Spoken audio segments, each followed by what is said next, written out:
শেষ বিদায়ের গোসল দেওয়া হচ্ছে আমার এই কালো ষাঁড়টাকে। আজকে এটাকে নিয়ে যাবে কসাই। কসাইয়ের কাছে গতকালকে আমি এটা বিক্রি করে দিয়েছি। একটু পরে কসাই চলে আসবে আমি গোসল করাইতে করাইতে। তো আসসালামু আলাইকুম, সবাই কেমন আছেন? এই যে পানিগুলো দেখতে পাচ্ছেন, এই পানিগুলো আমি আমার ষাঁড়টাকে গোসল করানোর জন্য নিয়ে আসছি, সাথে শ্যাম্পু আছে। তো আমি শুরু করে দিয়েছি গোসল করানোর জন্য, গোসল করানোর কাজ। তো আমি এখন সর্বপ্রথম আমি শ্যাম্পু নিয়ে নিয়েছি। আপনারা প্রতি মাসে একবার বা সপ্তাহে একবার শ্যাম্পু দিয়ে গরুকে গোসল করাবেন। শ্যাম্পু দিয়ে যখন গরুকে গোসল করাবেন তখন গরুর যে পশমগুলো আছে অনেক চকচক দেখা যাবে, সুন্দর দেখা যাবে, রোগ ব্যারামও কম হবে। আপনারা মাঝে মধ্যে শ্যাম্পু দিয়ে বা বিভিন্ন রকমের গবাদি পশুর বিভিন্ন শ্যাম্পু পাওয়া যায়, বা আমরা যে সানসিল্ক বা ক্লিয়ারম্যান শ্যাম্পু ব্যবহার করি, এগুলো দিয়ে আপনারা গরুকে গোসল করিয়ে দিবেন। তো আমি সুন্দর করে ডুলে এটাকে গোসল করে দিচ্ছি। অনেকে বলতে পারেন যে কষাই নিয়ে যাবে, জড়াই দিবে, আপনি কেন এটাকে গোসল করাচ্ছেন বা এত ভালো করে করানোর কী আছে? আসলে যারা গরু পালন করে, যারা গরু পালন তাদের পেশা বা শখ বা আনন্দ, তারা আসলে এগুলোকে গোসল করিয়ে বা এগুলো খাবার দিয়ে ঘাস দিয়ে তাদের মনে একটা দিলে একটা আনন্দ আসে, বা গোসল করলে তাদের মনে একটা আনন্দ আসে যে আমরা নিজেরা যেরকম ডুলে গোসল করি, এইরকম গবাদি পশুকে করাবেন। সবসময় দেখবেন নিজের থেকেও আনন্দ লাগবে, গবাদি পশু রোগ ব্যারাম বিভিন্ন ভাইরাস ব্যাকটেরিয়াও একটু কম হবে। তো আমি মোটামুটি শ্যাম্পু দিয়ে পুরাটা শরীর ভালোভাবে ডলে দিয়েছি।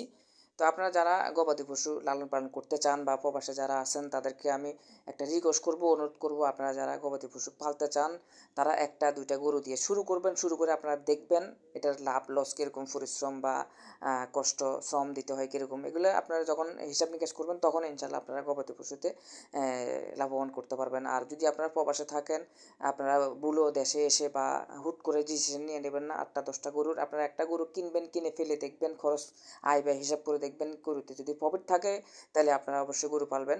তো একটু পরিশ্রম আছে। যদি অনেকে দেখেন আমরা আসলে কী পরিমাণ পরিশ্রম করি, আমাদের চেহারা বা শরীর বডি দেখলে বুঝতে পারবেন। অনেকে আসলে মনে করেন যে গবাদি পশু সেক্টরে পরিশ্রম নেই, আসলে পরিশ্রম করতে হবে। এটা একটা হালাল ব্যবসা, আপনার হালাল ব্যবসা করতে হলে অবশ্যই পরিশ্রম করতে হবে। আর যদি করেন যে না আমি হালাল ব্যবসা করবো না, অবৈধভাবে করবো, তাহলে গরুর সেক্টরে আমি মনে করি কষ্ট কম আছে।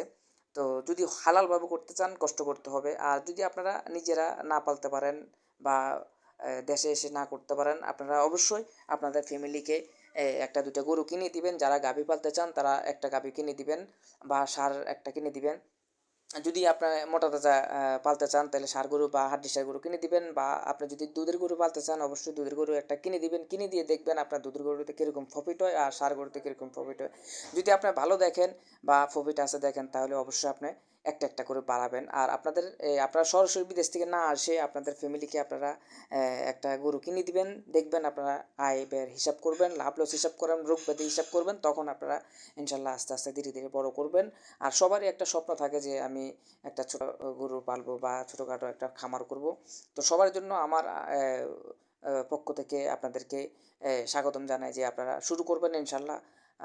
তো আমি মোটামুটি এটাকে গোসল করিয়ে দেওয়ার পরে আমি সুন্দর করে যে একটা দিয়ে আমি গরুটার পানি জড়িয়ে নিচ্ছি। তো পানি জড়িয়ে নেওয়ার পরে আপনারা দেখতে পারবেন, মাশাল্লাহ দেখেন পানি সরিয়ে নেওয়ার পরে গরুটাকে কত সুন্দর দেখা যাইতেছে। আমি এটারে খুব সুন্দর করে পানি জড়িয়ে নিয়েছি, এবং কি খুব তলা সহকারে একদম পিছনের সাইড তলা সহকারে আমি সুন্দর করে এটাকে ডলে গোসল করিয়ে দিয়েছি। তো আপনারাও এরকম ডলে গোসল করিয়ে দিবেন, এবং কি আমি মাঝখানে আমি খাবারও দিয়ে দিছি।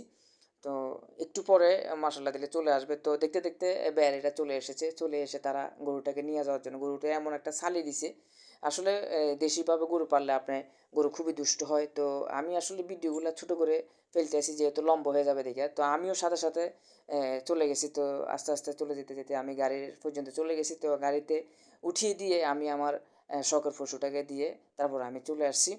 ভিডিওটা কেমন লাগছে সবাই কমেন্ট করে জানাবেন। সবাই ভালো থাকবেন, সুস্থ থাকবেন, আমার জন্য দোয়া করবেন। আল্লাহ হাফেজ।